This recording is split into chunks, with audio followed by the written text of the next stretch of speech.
ನಾವು ಪಾಕಿಸ್ತಾನದ ವಿರುದ್ಧ ಮಾತಾಡಿದ್ರೆ ನಿಮ್ಗೆ ಸಿಟ್ಟು ಬರ್ತದೆ ಅಂದ್ರೆ ನಿಮ್ಮ ಮಾನಸಿಕತೆ ಏನು ಹೇಳಿ? ನಿಮ್ಮ ಮಾನಸಿಕತೆ ಕೇಶವ್ ಕೃಪಾ ನೀವು ಮನವೊಲಿಸಕ್ಕೆ ಕರ್ನಾಟಕ ಹಾಳು ಮಾಡಿದವರು ಸುಮ್ನೆ ಅಲ್ಲೆಲ್ಲ ಕೇಶವ್ ಕೃಪಾಕ್ ಮನವೊಲಿಸ್ಲಿಕ್ಕೆ ಕರ್ನಾಟಕವನ್ನು ಹಾಳು ಮಾಡಬೇಡಿ. ಅಲ್ಲ ಸರ್, ಸಾಕು ಅಧ್ಯಕ್ಷರೇ, ಈಗ ಮಾತಾಡ್ರಿ. ನನ್ನ ವಿನಂತಿ ಇದೆ, ನೀವು ಮಾತಾಡ್ರಿ ಸರ್. ಈಗ ಮಾನ್ಯ ಅಧ್ಯಕ್ಷರೇ ಮಾತಾಡ್ರಿ, ತಾವು ಮಾತಾಡ್ರಿ. ಒಂದ್ ನಿಮಿಷ ಮಾತಾಡಿಲ್ಲ, ಯಾಕಂದ್ರೆ ನಿಮ್ಮ ಉತ್ತರ ಕುತ್ಕೊಳ್ರಿ. ಅವ್ರು ಮಾತಾಡಬೇಕಾದ್ರೆ ಅವ್ರು ಮಾತಾಡಬೇಕಾದ್ರೆ ತಾವು ಯಾಕೆ ಮಾಡ್ತೀರಿ?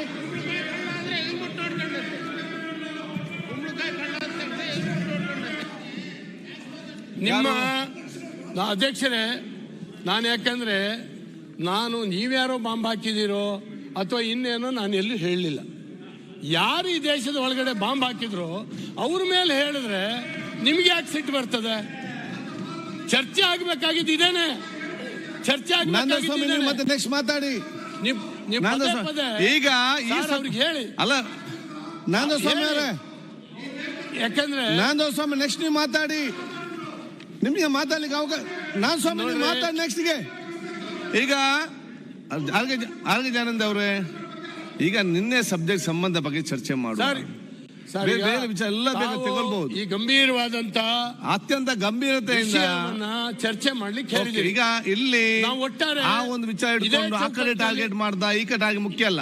ನಮ್ಗೆ ಆ ವಿಚಾರ ಚರ್ಚೆ ಆಗ್ಬೇಕು, ಅಲ್ಲಿ ನ್ಯಾಯ ಸಿಗ್ಬೇಕು, ಅದು ವಿಚಾರ ಇರುವಂತದ್ದು.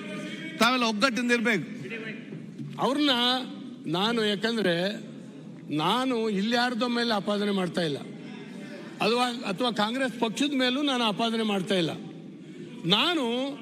ಯಾವ ದುಷ್ಟಶಕ್ತಿಗಳು ನಮ್ಮ ದೇಶದ ಒಳಗಡೆ ಇದ್ದು ನಮ್ಮ ಯುವಕರಿಗೆ ಈ ರೀತಿ ಪ್ರಚೋದನೆ ಕೊಟ್ಟು ಈ ರೀತಿ ಮಾತಾಡಿಸ್ತಾ ಇದ್ದಾವಲ್ಲ, ಇದ್ರ ಬಗ್ಗೆ ನಾವು ಗಂಭೀರವಾಗಿ ಆಲೋಚನೆ ಮಾಡದೆ ಹೋದ್ರೆ ಇದು ಎಂಡ್ ಎಲ್ಲಿಂದ ನೋಡಿ. ಇದು ಯಾಕೆ ಅವ್ರು ಯಾಕೆ ಮಾತಾಡ್ತಾರೆ ಇವ್ರೆ? ನೀವು ಮತ್ತೋಗಿ ಮಾತಾಡಿ ಕೂತ್ಕೊಂಡು ಪಾಕಿಸ್ತಾನ್ ಜಿಂದಾಬಾದ್ ಅಪರಾಧಿ ಅಲ್ಲ. ಅದೇ ಮಾನಸಿಕ ಸ್ಥಿತಿಯಲ್ಲಿ ಜಿ ಕನ್ನಡ ನ್ಯೂಸ್ ಈಗ ನಿಮ್ಮ ಮನೆಯಲ್ಲೇ ನೋಡಿ. ಎಲ್ಲ ಕೇಬಲ್ಗಳಲ್ಲಿ ಈಗ ಲಭ್ಯ. Sun direct 292, Jio TV 1334, U digital 162, city cable 51, GTPL 17, Abhishek cables 821, rock line telecommunication 51, Shri Basaveshwara number 60, Vinayaka digital number 53, in digital number 896ರಲ್ಲಿ. ನಿಮ್ಮಿಸ್ತದ ಜಿ ಕನ್ನಡ ನ್ಯೂಸ್ ನೋಡಿ ಆನಂದಿಸಿ.